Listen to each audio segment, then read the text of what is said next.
할렐루야. 오늘 저희들 함께 읽으신 요한복음 17장 10절에서 18절의 말씀을 가지고 요한복음 강의 26번째 시간 표준신앙이라는 제목으로 함께 은혜를 나누겠습니다. 우리가 요한복음을 계속해서 설교를 해나가고 있습니다. 요한복음 내에서 계속해서 강조하는 것, 하나님과 예수님의 관계성, 그리고 그 예수는 우리와 정말로 차원이 다른 분이라는 것을 계속해서 증거하고 있습니다. 왜 이런 얘기를 계속해서 증거하냐? 당시 예수를 바라보는 시각이 하나님의 아들로 바라보는 시각도 있지만 그냥 우리와 비슷한 어떤 한 사람, 우리 가운데 조금 특별한 어떤 하나의 존재로 정도로 생각하려고 하는 그런 움직임이 있었기 때문에 요한복음 전체에서는 예수가 그리스도 되어지심, 하나님의 아들이 되어지심, 특별한 구원자 되심에 대한 강조를 계속해서 하고 있습니다. 오늘 우리가 지난주에 예수의 형제들이 예수님에 대해서 실은 오해하는 부분에 대한 때에 관한 이야기를 나누었습니다. 예수의 형제들은 그렇게 형님 그렇게 유명해지고 싶은데 이 초막절 절기에 예루살렘 올라가 보십시오. 사람 많습니다. 가서 여기서 했던 일 다 보십시오. 아마 유명해질 겁니다. 예수의 형제들은 예수님에게 실은 약간의 비아냥과 조롱을 섞어가면서 예수님께 그렇게 권유했어요. 근데 예수님은 뭐라고 얘기하셨습니까? 때가 아니다. 나는 그러려고 이 땅에 온 게 아니다. 라고 분명히 선을 그으셨어요. 근데 오늘 읽은 본문에 보시면 10절에 보십시오. 어떠셨어요? 형제들이 명절에 올라갔습니다. 예루살렘으로 갔는데 예수님은 어떻게 하셨다고요? 따라 올라가셨어요. 왜? 안 가신다고 그랬잖아요. 안 가신다고 그러셔놓고선 왜 올라가셨을까?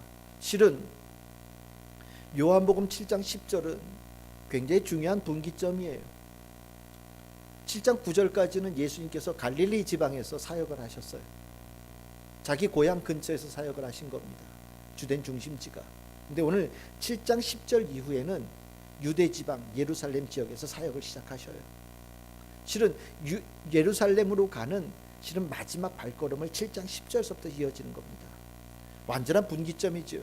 다시는 갈릴리로 돌아왔다는 얘기를 요한복음엔 적지 않아요. 아마 예수님께서는 이 초막절에 예루살렘으로 가기를 작정하셨던 것 같습니다. 그런데 사람들이 생각하는 때, 사람들이 그 초막절에 예루살렘으로 올라가려는 목적과 예수님은 뜻이 다르다라는 것을, 사람들이 생각하는 것처럼 유명해지고 싶어서 가는 수준의 예루살렘으로 올라가는 것이 아니라는 것을 드러내시려고 예수님께서는 형제들이 다 올라간 다음에 따로 올라가신 것 같습니다. 예루살렘으로 올라가서 예수님께서 예루살렘에 거하셨을 때 예루살렘은 난리도 아니었어요. 뭐가 큰 이슈였느냐? 올해 수확량이 얼마나 되느냐? 얼마나 예루살렘에 많은 사람들이 모였느냐? 이건 뉴스가 아니었어요. 뭐가 뉴스냐? 예수가 왔느냐 안 왔느냐. 그 갈릴리 지방에서 난리를 치던 그 예수가 왔느냐 안 왔느냐. 정부에서 요즘으로 따지면 몽타주 같은 겁니다. 수배 전단을 만들어 가지고 사람 하나 얼굴을 대조를 해가는 거예요. 너 예수 아니야? 너 예수 아니야? 너 예수 아니야? 여러분들 분위기 어땠을지 아시겠죠? 예수를 찾으려고 난리였어요. 예루살렘 전체의 탑뉴스가 예수에 관한 뉴스였습니다. 그런데 사람들 사이에 예수가 아까 얘기했듯이 어떤 존재에 대해서 의견이 분분했어요.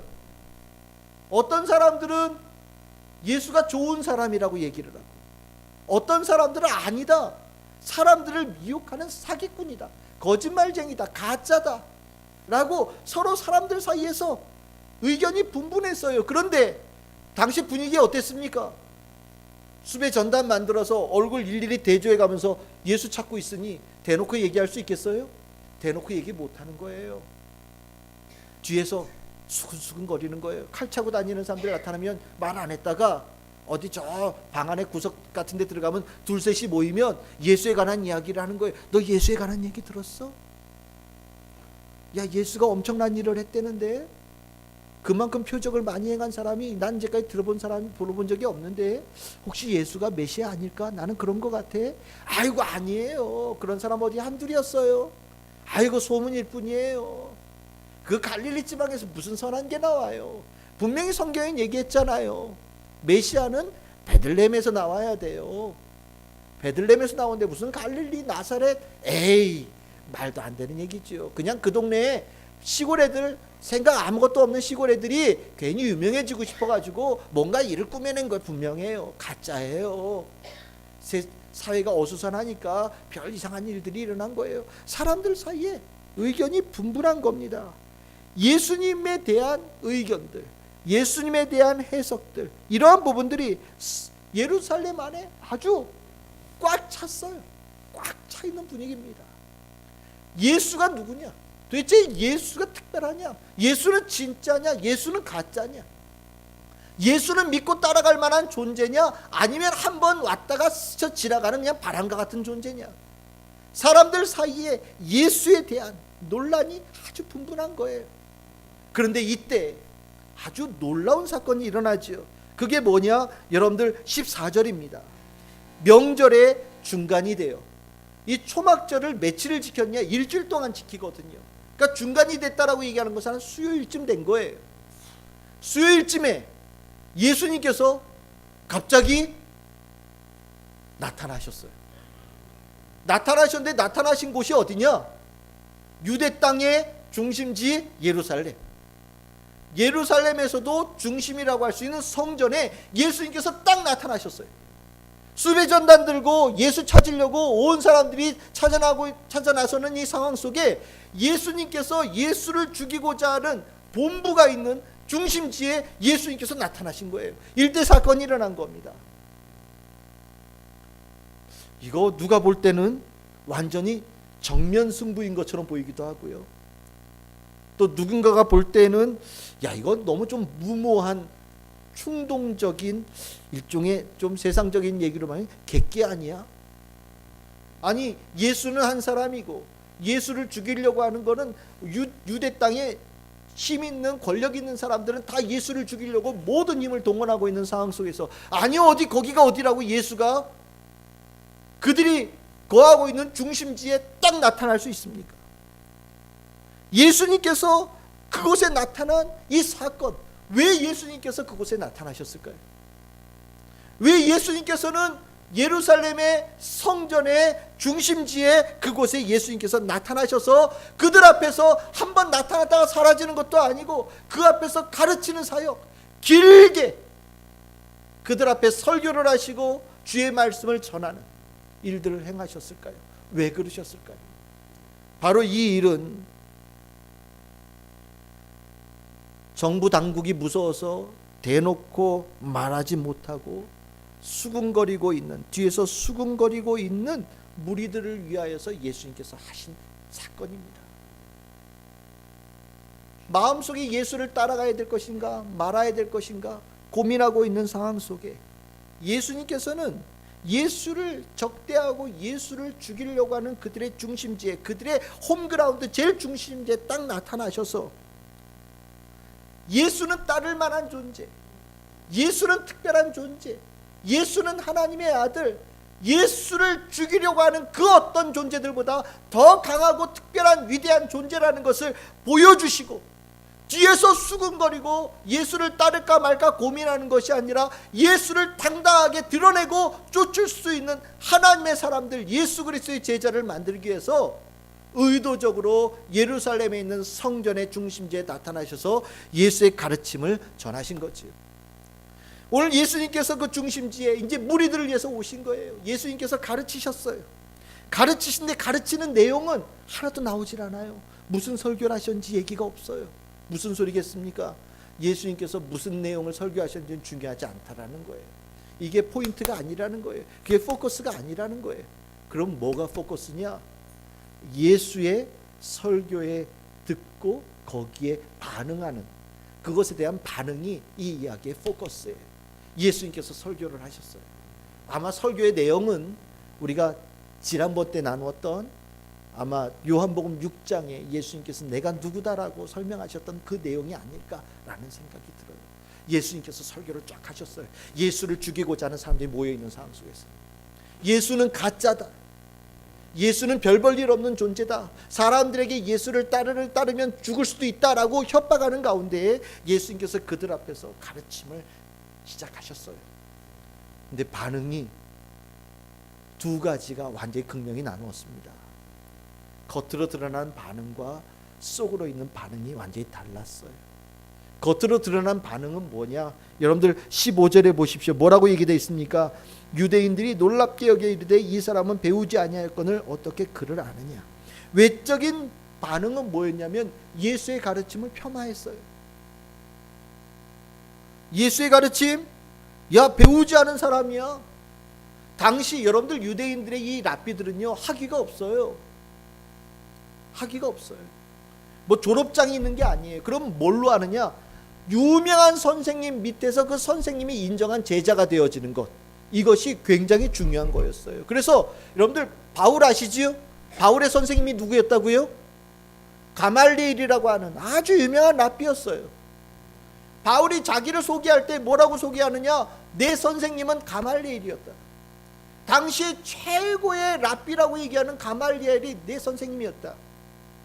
그 가말리엘이라고 하는 랍비가 나를 인정했다, 제자로. 그러니까 뭐 하는 거예요? 바울은 아주 대단한 사람인 거예요.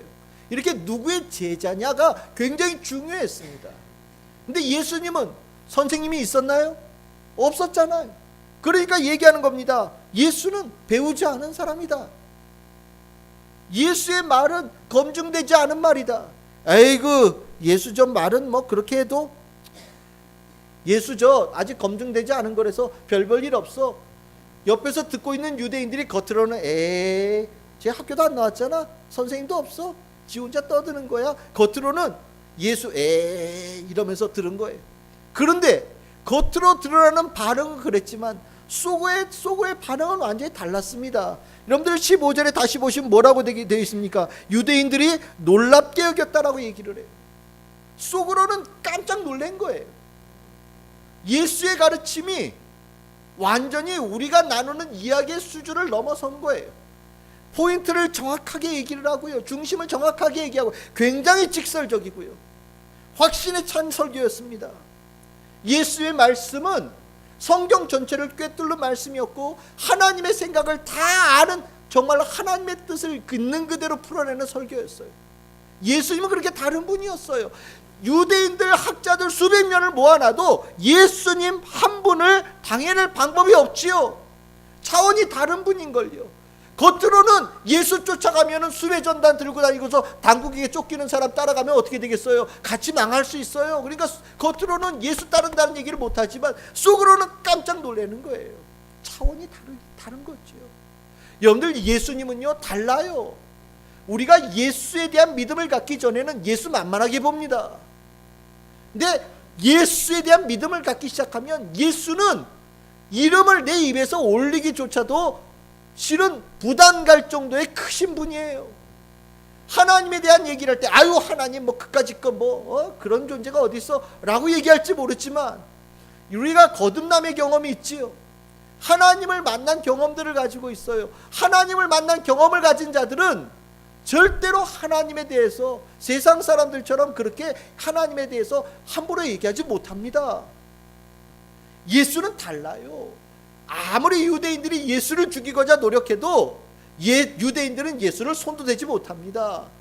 예수는 달라요. 예수의 가르침에 유대인들도 놀랐고 그 주변에서 구경하고 있는 수많은 무리들도 아마 깜짝 놀랐을 거예요.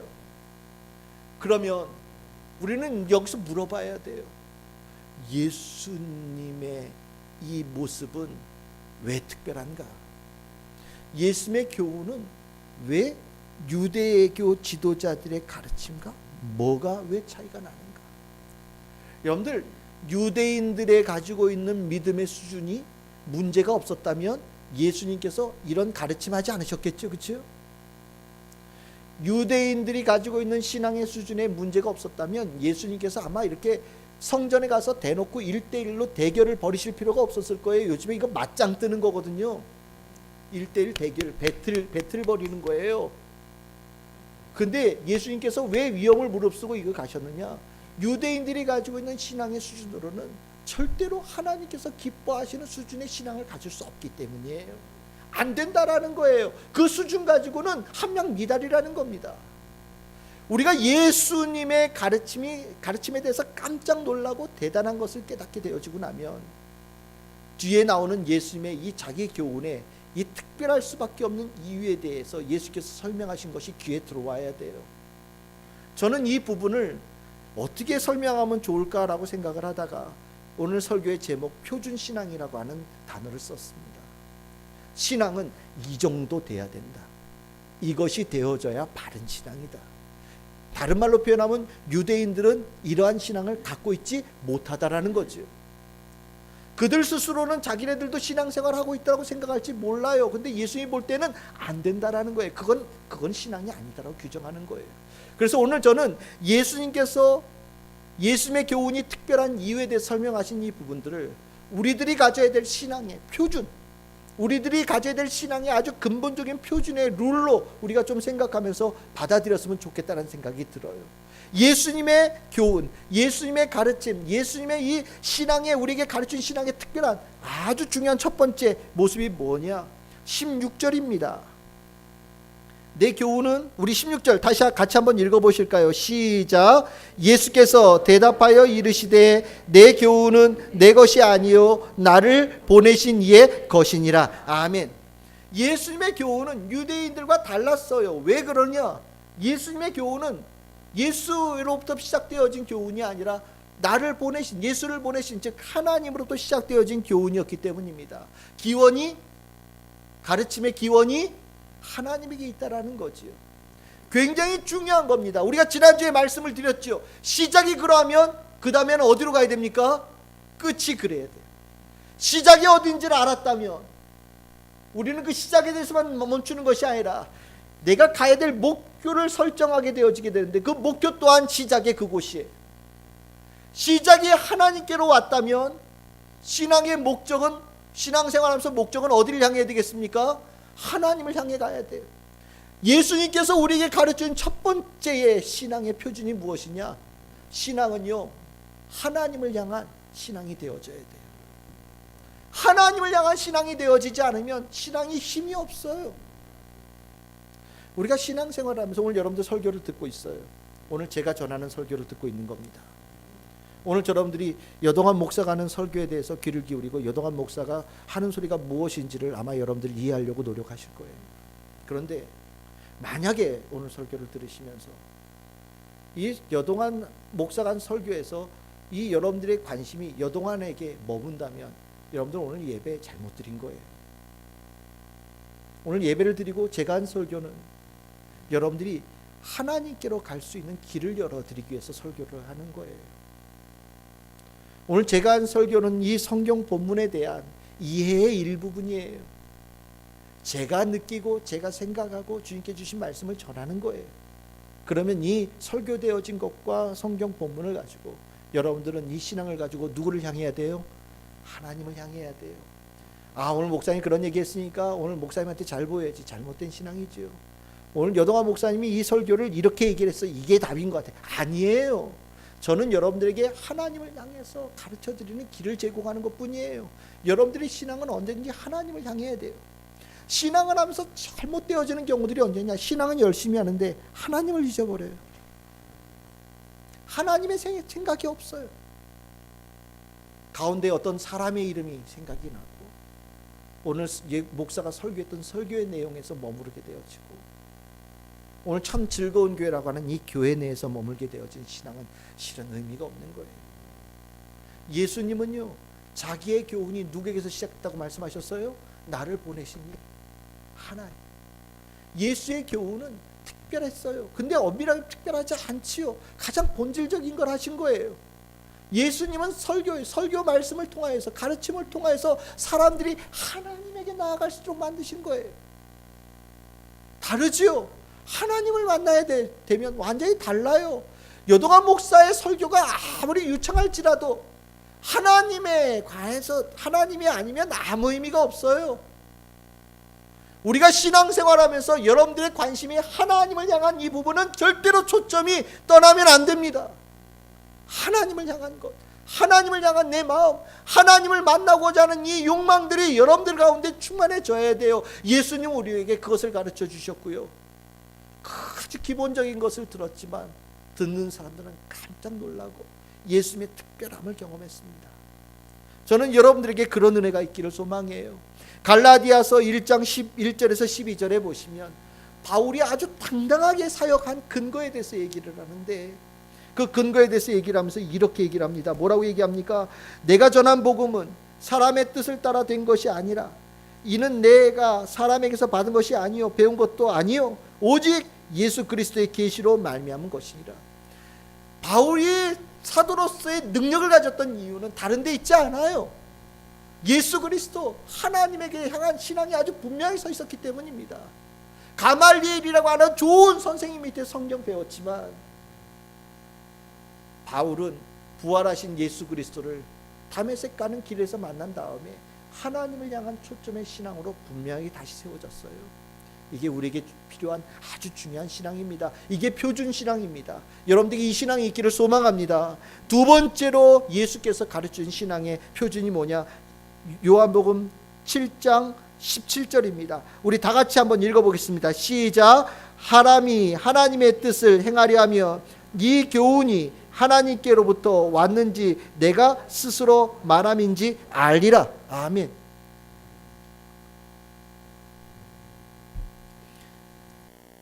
이 말씀 굉장히 중요한 구절입니다. 우리가 이 예배를 드리는데, 우리가 주님 앞에 말씀을 듣는데 목적이, 여러분들 이 자리에 왜 와 있냐고 물어본다면 여러분들 분명히 말씀하셔야 돼요. 주의 말씀으로 인하여서 내 삶이 변화되어지기를 원합니다 라고 분명히 고백하셔야 됩니다. 우리가 신앙생활을 하는데 이 변화라고 하는 단어는 굉장히 중요한 단어예요. 이 변화는 실질적으로 나타나는 변화입니다. 주의 가르침은 그냥 듣고서 좋았어 라고 끝나서는 아무 의미가 없는 거예요. 예수님의 가르침을 우리가 듣고자 하는 욕망은 뭐냐면 듣고 그 말씀대로 행하는 거예요. 그 말씀대로 행하는 가운데 새로운 문이 열려져 가요. 예수님께서 유대인들에 대해서 늘 한탄하는 이유가 뭐냐? 주의 말씀을 연구하는데 주의 말씀대로 살아가고 주의 뜻으로 행하고 순종하는 데 관심을 갖지 않았다라는 거예요. 그냥 연구하는 데 관심이 있고요. 때에 따라서 나중에 행하는 부분이 있지만 행하는 목적이 좀 문제가 있어요. 예수님은 분명히 얘기하셔요. 이 구절 중요한 겁니다. 너희들이 하나님의 뜻을 행하려 하면, 하나님의 뜻을 행하면, 이렇게 얘기합시다. 하나님의 뜻을 알고서 그것을 너희들의 삶 속에 행하면 뭘 하게 된다고요? 알게 될 것이다. 너희들이 하나님의 뜻을 알고 그것을 하나님의 뜻대로 행하면 알게 될 것이다. 행하라, 알게 될 것이다.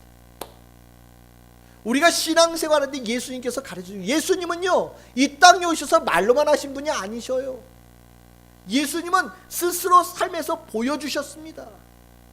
옛날에 여러분들 신부 유명한 일화입니다. 이름도 중요하지 않아요. 선생님이 제자하고 선생님이 동네에 내려갔다는 거예요. 동네에 내려가서 가서 우리가 먹을 것을 좀 구하고 우리가 복음을 전해서 우리가 좀 식량을 구해서 내려오자. 제자를 데리고 선생님이 갔다는 거예요. 다니면서 말 한마디도 안 하고 인사만 하고 돌아왔다는 거예요. 그러니까 제자가 돌아왔는데 뭐라고 얘기하겠어요? 선생님, 설교는 왜 안 하셨나요? 선생님이 한 말이 뭐겠어요? 내가 가서 그들에게 보여준 게 설교다. 하나님의 사람으로 어떻게 사람을 대하고, 하나님의 사람으로 어떤 마음을 갖고 어떻게 사람들에게 하나님의 은혜를 전하는 이 심정을 가지는 것, 그것이 자체가 설교다. 말이 중요하지 않다. 들었으면 행하는 게 중요하다. 굉장히 중요한 구절이죠. 굉장히 중요한 포인트입니다. 예수님은요 하나님의 뜻을 다 알고 계셨어요. 알고 계신 주님께서는 그 말씀대로 우리들에게 보여주셨습니다. 우리가 얘기했잖아요. 오병이어의 기적. 실은 예수님께서는 그거 왜 베풀으셨어요? 하늘의 양식이에요. 하나님과 연결되어져 있으면 하나님께서 우리들에게 그런 양식을 주기를 원하신다는 하나님의 뜻을 알고 계셨어요. 그래서 그 뜻을 알고 계신 주님께서 우리들에게, 사람들에게 오병이어의 기적을 베풀어 주신 거죠. 배부르게 하고 사람들을 기쁘게 하신 거예요. 주님께서는 주의 뜻을 알았을 때 그것을 삶으로 드러내셨어요. 늘 언제나 그것에 관심이 있으셨어요. 이게 중요한 거라는 거예요. 반면에 우리가 신앙생활하면서 아는 것에 머무를 때가 있어요. 오늘 주의 말씀 들었으면 여러분들 이 한 주간에 주의 말씀대로 사셔야 돼요. 그렇게 해서 이 자리에 나오신 거예요. 그 뜻을 가지고 이 자리에 나온 거예요. 내 스스로는 삶의 소망을 만들 능력이 없기 때문에, 오직 주님께서 내 삶의 소망이 되신 것을 알고 내 삶의 해결자 되신 것을 알기 때문에, 그리고 오늘 이 시간에 내 삶에 꼭 필요한 주의 뜻과 주의 가르침을 주신다는 것을 알기 때문에 주일 아침에 주님 앞에 나와서 예배 드리는 거예요. 말씀 앞에 무릎을 꿇는 거예요. 그리고 나면 주의 말씀을 들었으면 나에게 주시는 생명의 말씀으로 나를 변화시키기를 원하는 하나님의 특별한 가르침으로 받아들여서 여러분들이 한 주간 동안 그 말씀대로 사셔야죠. 우리는 그 의미를 가지고 이 자리에 온 거예요. 만약에 그렇지 않다면 정말 졸린 시간이죠. 잘 거예요. 변화되고 싶지 않거든요. 유대인들은 이 부분에 대한 변화에 대한 욕망이 없었어요. 예수님 얘기하셔요. 변화되고자 하는 마음을 가져야 되고, 조금 들었으면 그 조금 들은 거 가지고 순종해서 나아가거라. 여러분들 행하려 할 때 다 알면 내가 행하겠습니다. 에이, 불가능해요. 우리가 요만큼 알았다면 요만큼 안 걸 가지고 행하는 길로 나가면 돼요. 그러면 어떤 역사가 일어나느냐? 주의 말씀을 듣고 그 말씀대로 행하는 과정을 하나님께서 기뻐하십니다. 하나님께서 기뻐하신다는 얘기가 뭐겠습니까?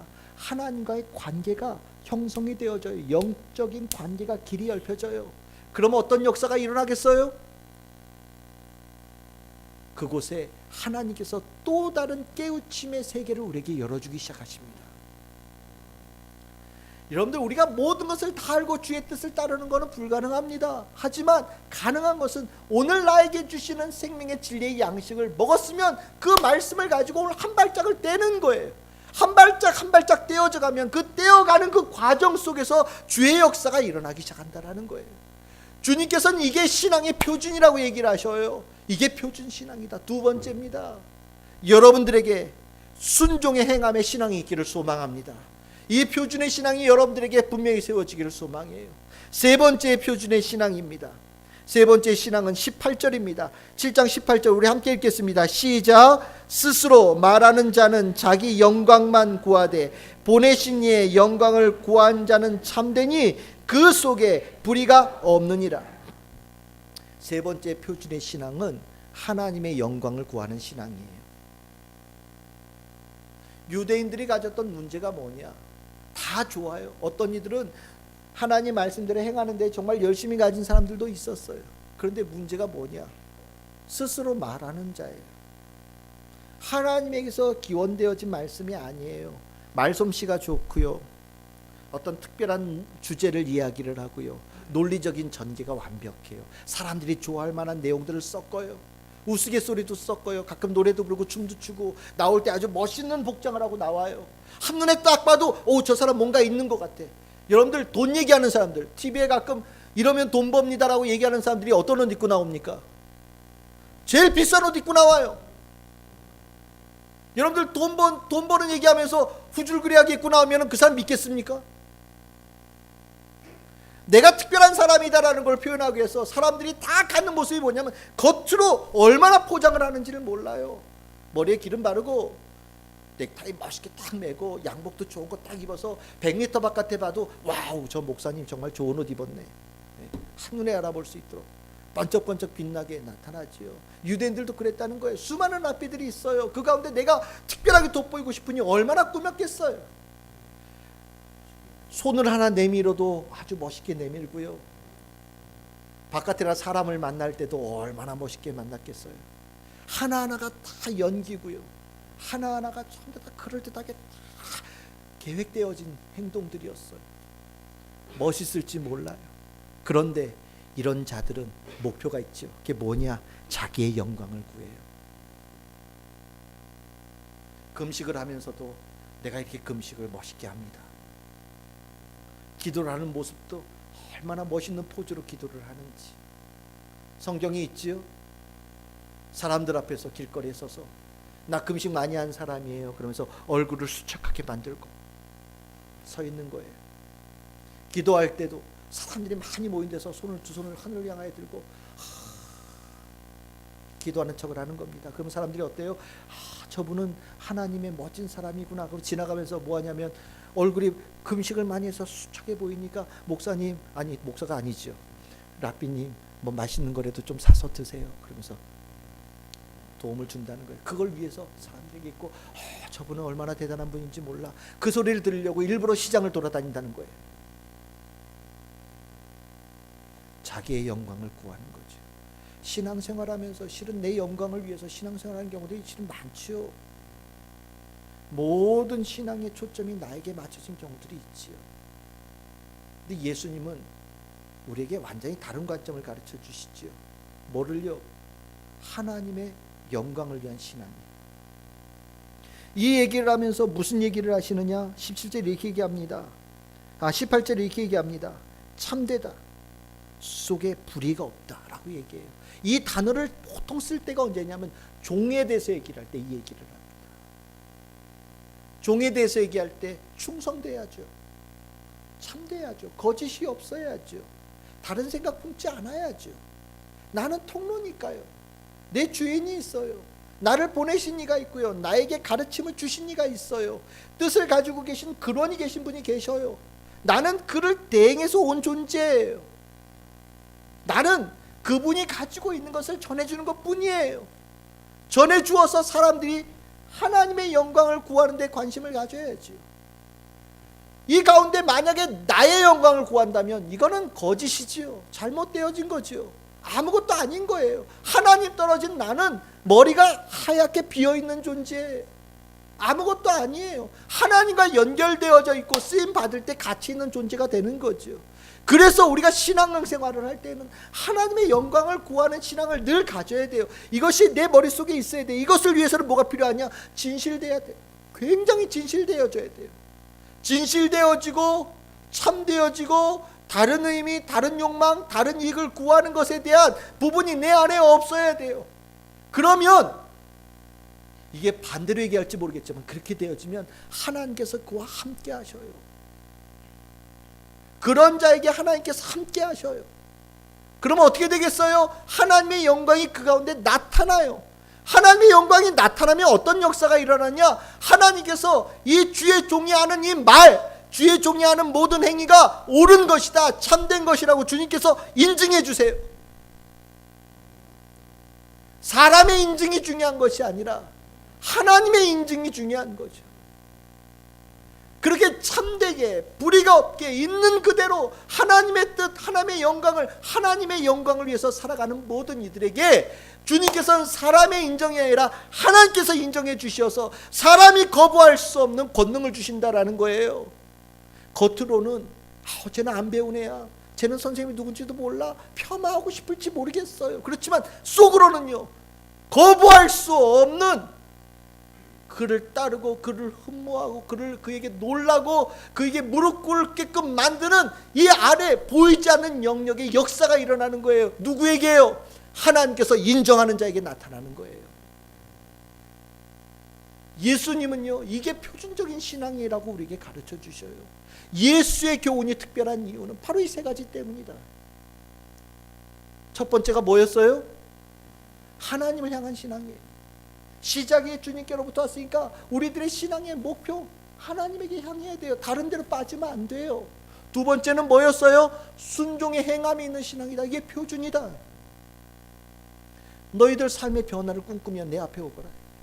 그리고 그렇게 한 발짝이라도 움직여라. 이게 표준의 신앙이다. 세 번째는 뭐라고요? 오직 하나님의 영광을 구하는 신앙이에요.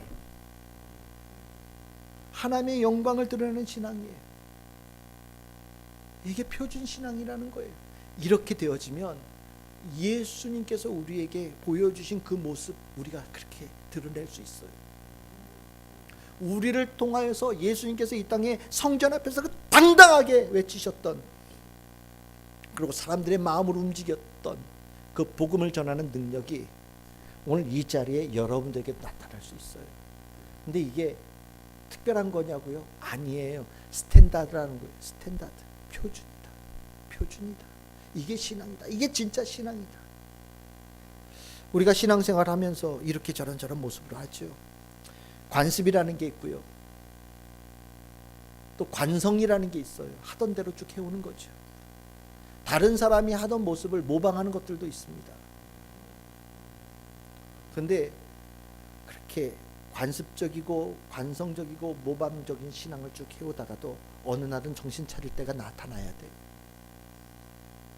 성경을 통하여서 예수님께서 바른 신앙의 모습인지 바른 모습이 무엇인지를 가르쳐 주는 것에 귀가 열리고 눈이 열려서 받아들일 수 있는 능력이 나타나야 됩니다.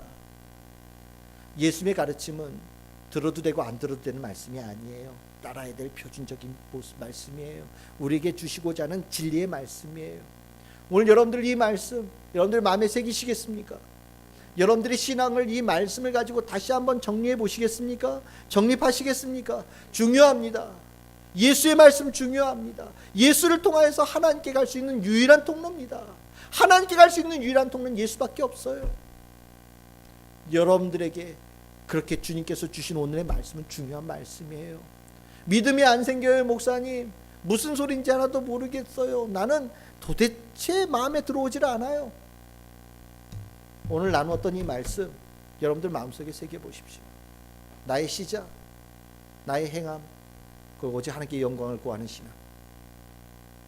이 신앙이 여러분들에게 세워져 있다면 주님께서 여러분들을 통해서 하나님의 능력을 역사하실 거예요.